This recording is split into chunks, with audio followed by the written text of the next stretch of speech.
industrielle. De la même façon, à mon avis, il faut repenser, reconsidérer toutes les notions, tous les symboles, toutes les représentations, tous les concepts même de la science pour passer de la période industrielle à la période urbaine dans laquelle nous entrons. Et dans cette transition, il y a une espèce de retard de la pensée et de l'action. Les faits... Pô, caralho, muito forte, mano.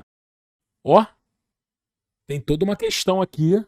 Nos anos 1950 e 60, a vida do Lefebvre passou por uma série de mudanças. Por muitas razões, ele se distanciava das posições do marxismo oficial francês. O partido se enrijecia, havia aderido ao desenvolvimentismo e à ideologia do progresso. Alinhava-se acriticamente aos rumos soviéticos. Quando vem à tona os horrores do stalinismo com a publicação do relatório Khrushchev, a situação se tornou insustentável e em 58 Lefebvre deixou o PCF. Em 59 sai um livro em tom autobiográfico, no qual ele reflete sobre sua trajetória e as relações dessa com o seu tempo. É o A Soma e o Resto. Boa parte das informações desse vídeo vem de lá, e também do Le Temps de Méprise. No início da década de 60, ele se torna diretor num grande centro nacional de pesquisa, o CNRS, e professor na Universidade de Estrasburgo. Alguns anos depois, professor na Paris 10 Nanterre, que na época era um subúrbio da zona oeste da capital. Esse é o lugar a partir do qual ele entende e faz duras críticas ao planejamento tecnocrático responsável pela explosão dos núcleos históricos, responsável pelos grandes conjuntos habitacionais e pelas cidades novas, nos quais o zoneamento monofuncional e o rodoviarismo geraram espaços sem vida. Esses fenômenos urbanos são a materialização de um espaço abstrato, sem história nem memória, porque desenhado de acordo com os objetivos do desenvolvimentismo francês, funcionais à organização do espaço capitalista. Esses insights ficam mais fortes quando ele faz o percurso até o sul da França. Nesse trajeto, ele passava pela Ville Nouvelle de Mourenx, cujo contraste é gritante com Navarrenx, cidade histórica onde se localizava a sua casa de veraneio. Esses anos, entre meados de 1960 e meados dos 70, são um período mais fértil da vida intelectual do Lefebvre. Para vocês terem uma noção, ele publica em média um livro por ano. Em 65 sai um Catatal, uma grande obra sobre a Comuna de Paris de 1871, que foi para o Lefebvre certamente a experiência social mais transformadora da modernidade. O livro traz uma história minuciosa das forças políticas heterogêneas que compuseram a Comuna, as ideias em jogo, o repertório de ação dos comunais, com um mapa das barricadas. Inclui ainda registros fotográficos das mulheres lideranças que foram perseguidas e mortas quando a comuna foi destituída. O livro traz também teses inovadoras. Compreende a comuna como uma revolução urbana, na medida em que os trabalhadores se reapropriavam da cidade e das tomadas de decisão. Outra tese importante foi a da comuna como um momento festivo, de alegria e abundância coletiva. E ele estava certo. Não por acaso, a prática política das barricadas desde lá ganhou novas feições, entrou para a imaginação política das insurgências democráticas. Naquele mesmo ano de 65, Lefebvre está trabalhando no livro Metafilosofia. Nesse ele reformula a seu modo a famosa tese 11 de Marx, segundo a qual a tarefa da filosofia é transformar o mundo. Na sua leitura, trata-se não de abandonar a filosofia, mas de superar o que nela resta de abstrações especulativas e formalismos vazios. Noutros termos, trata-se de suprassumir, uma superação com continuidades e descontinuidades, como se entende pelo termo alemão Aufheben, e que no francês o Lefebvre traduz por dépassement. Esse pensamento crítico, ao mesmo tempo com a filosofia e para além dela, ele chama por vezes de metafilosófico, daí o título do livro. E onde essa filosofia se realiza? Na revolução que se enraiza na vida cotidiana e na cidade. Caralho, muito bolado, tá? É muito foda mesmo, caralho, tu vê a porra toda. É um papo meio cabeçudo, eu sei, mas não é para ser difícil. O que está em jogo aqui é um conhecimento capaz de transitar entre a experiência do vivido e as estruturas sociais.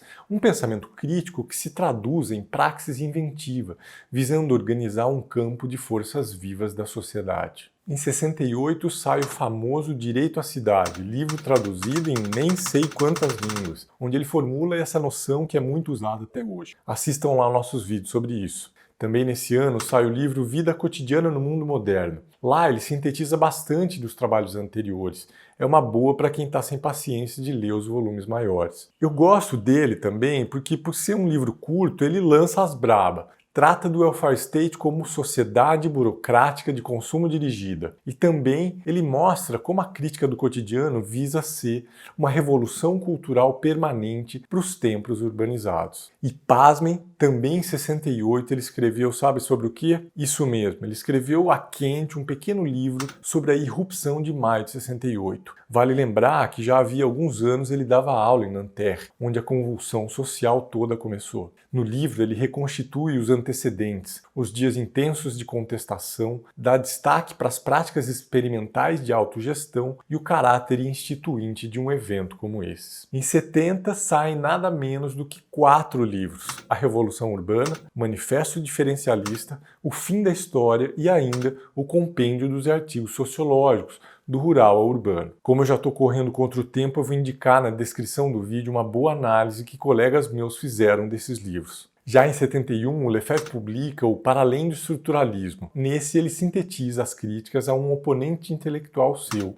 o Louis Althusser. E no ano seguinte sai o Pensamento Marxista e a Cidade. Em 73 saem 2 livros bastante importantes e ainda pouco lidos. O volume 2 do Direito à Cidade, chamado Espaço e Política, e também A Sobrevivência do Capitalismo, a reprodução das relações sociais de produção. Em 74, Lefebvre publicou outra de suas obras seminais, A Produção do Espaço. Não é exagero dizer que com essa ele revolucionou o campo disciplinar do urbanismo, da geografia, da sociologia urbana. Ele já vinha se preparando nas obras anteriores, mas nessa aqui ele desenvolve, amplia e inova. E não por acaso o livro é do tamanho de uma Bíblia. Mas vamos lá, eu vou me arriscar a falar dessa obra em 3 minutos, mesmo sabendo que a Ana Fanny vai me odiar para sempre. Fanny, é isso. Beijinho. O Lefebvre mostrou que o espaço não é um pano de fundo para a vida social, não é um palco onde as coisas acontecem. Nessa linha, as cidades também não são um ambiente construído sobre o ambiente natural. Para dizer em um tweet, o espaço é histórica e socialmente produzido, ou seja, ele traz as marcas e as feições de uma sociedade. Ele produz e é produzido por práticas e representações, por valores, crenças e instituições. Isso significa, entre outras coisas, entender o espaço no seio das contradições sociais, como uma resultante de conflito de classes, e adicionamos nós com dimensões também estruturais de gênero e étnico-raciais. Com isso, pessoal, o Lefebvre cria uma matriz teórica de grande alcance, capaz de contribuir muito na batalha de ideias, tanto na crítica das ideologias quanto na crítica à economia política. Ele consegue, de fato, romper a fragmentação das ciências rumo a uma teoria unitária do espaço. E puf! Agora tudo faz sentido. A virada materialista que ele tinha feito com Marx na filosofia, ele estende também para a produção social do espaço. E é sobre isso. Gente, então veio o babado aí, hein? Menina! É importante atentar para essas teses. Toda vida social se torna espaço. A cultura material e simbólica se espacializa, as dinâmicas econômicas se espacializam. E mais, já estão espacializadas no fenômeno urbano. Isso esclarece o que ele já tinha dito anteriormente. As cidades são a maior obra coletiva, o maior artefato humano. E vale adicionarmos, essa obra coletiva é um bem comum. Entre outras consequências dessa virada está a tese de acordo com a qual uma transformação social radical somente atinge seu fim quando produz um espaço novo, condizente com as novas condições sociais. Outra tese fundamental, já presente antes e desenvolvida aqui. A urbanização é uma tendência planetária e sem volta. O espaço é um bem em escassez e, por isso, um bem em disputa. Nessas condições, temos novas contradições e possibilidades. Há formas inovadoras de acúmulo de capital, de gerar valor através do espaço. Há também novas formas de resistência e de organização de poder popular. Eu não preciso insistir que essas teses são muito atuais, né? Em 75, Lefebvre dedica ainda um livro às referências filosóficas que mais o influenciaram. Trata-se do livro Hegel, Marx e Nietzsche. e nos anos seguintes ele trabalha em 4 volumes de uma teoria sobre o Estado moderno. Nos anos 1980, o Lefebvre já é um senhor, está aposentado e famosão. Ele viaja a Europa e o mundo fazendo conferências e dando entrevistas. Livros importantes desse período são O Retorno da Dialética, O Ritmo Análise e o do Contrato de Cidadania, escrito com um grupo de colegas e orientandos da Universidade de Paris-Nanterre. E em 29 de junho de 91, ele falece na França. Se alguém me perguntar o que o Lefebvre tem de mais atual, o que ele tem a nos dizer, eu insistiria em alguns pontos trazidos aqui. Primeiro, o cotidiano é uma categoria fundamental para a análise da realidade social, porque consegue compreender o vivido e as estruturas sociais, a experiência coletiva, as elaborações culturais, o sofrimento social e o desejo de ruptura. Segundo, o espaço é um bem em disputa, um bem em escassez. Os capitais sabem disso e fazem dinheiro com isso. Agora estamos num novo momento em que essa nossa casa viva, a Terra, encontra seus limites. A modernização não pode mais instrumentalizá-la, mas entendê-la como sujeito. Terceiro, mais do que nunca, o papel da filosofia é transformar o presente, ativar a imaginação política sobre outros mundos possíveis.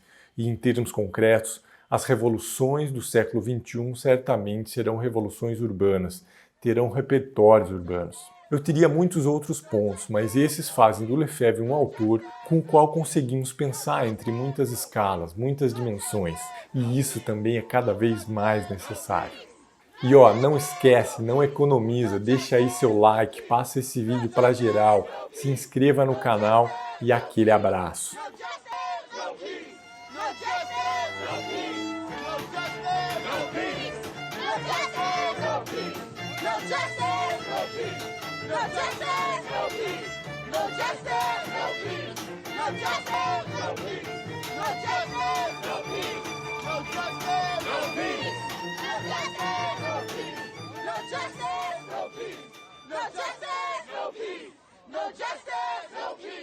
No justice, no peace.